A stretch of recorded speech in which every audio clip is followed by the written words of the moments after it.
All right, let's talk about Solana staking. If you're holding Sol, you've probably heard you can stake it to earn rewards.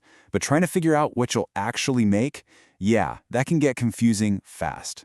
So today we're going to cut through the noise and demystify the real APY you can get. This is it, right? This is the question that really matters. You see all these numbers floating around, but what's the actual real-world return you can expect for helping to secure the Solana network? It's what everyone wants to know before they lock up their crypto. And this is the number you almost always see advertised. You open up your wallet, you look on an exchange, and boom, 6 to 8% APY. Seems pretty straightforward, doesn't it? Well, here's the catch. That number isn't a guarantee. It's more like a snapshot, a single moment in time. The real APY is constantly changing, moving up and down with the network's activity. So you should think of that big flashy number less as a promise and more like a starting point. Okay, so to really get what's going on, we have to look under the hood. There are three main things, three key factors that all work together to decide what you actually earn. Let's break down the engine that's powering your staking rewards. So first up, where do these rewards even come from? Well, they come from the network's inflation rate. The Solana network is designed to create a certain amount of new SOL over time. This new supply is basically the reward pool that gets paid out to stakers, as a thank you for participating and keeping the network secure.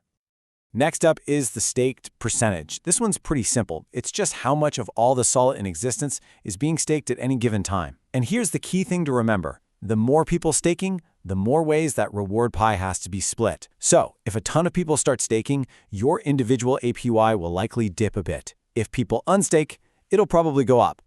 And last, but definitely not least, we have the one factor you actually have control over, the validator's commission. See, when you stake, you're delegating your SOL to a validator. They're the ones running the computer hardware. And for that service, they take a little slice of your rewards. This is probably the biggest decision you'll make that directly impacts your bottom line. And this is why paying attention is so important. We're not talking about tiny fractions of a percent here. These fees can be anywhere from 0%, maybe as a promotion, all the way up to 10%, sometimes even higher. And that percentage is taken straight off the top of your earnings before you ever see a dime. Just look at how this plays out. Let's say the network reward rate is 7%. If you pick a validator with a 0% fee, great, you get that full 7%. But if you go with someone charging a 5% commission, your actual take-home yield drops to 6.65%. And with a 10% fee, now you're down to 6.3%. This visualizes that huge gap between the gross APY, the number you see, and the net APY, the number that actually hits your account. Okay, so that's the theory. But how do you actually use this stuff? How do you find out the real, live APY before you stake your SOL? Let's put together a toolkit so you can find that accurate, up-to-the-minute data for yourself. You've basically got three main places to look. First, you've got network tracking websites that give you the big picture. Second, and this is probably the most useful, you can check the rates right inside your own wallet. And third, if you're staking on a centralized exchange, you've got to check what they're specifically offering. So, to get specific, for those network trackers, you're looking at sites like Solana Beach or Staking Rewards. They're great for a general overview. For wallets, something like Phantom or Solflare will actually show you the estimated APY for every single validator before you delegate. And for big exchanges like Binance or Kraken, you just need to go to their official staking page to see their current rate. Awesome. So, knowing the numbers is one thing, but using that info to make smarter choices, that's the real game. So let's get into the fun part, how to build a staking strategy that works for you.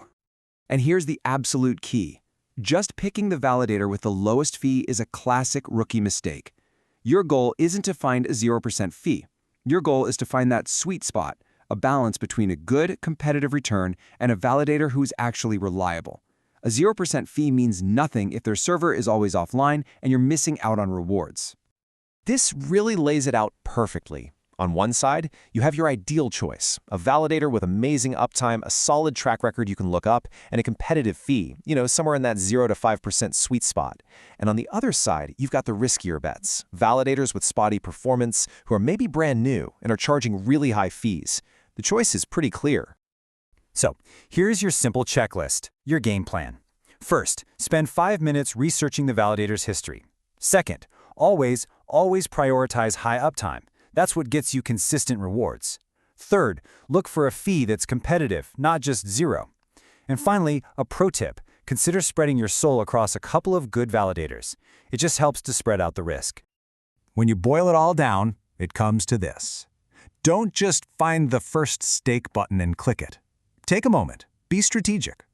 Once you understand the moving parts and do just a little bit of homework, you can actually improve your returns and honestly be a better contributor to the network's health. So, we'll leave you with this thought. You now have the tools, you have the framework to see past those big headline numbers and find your true potential return. The only question left is, how are you going to use it to build a smarter, better staking strategy for your SOL?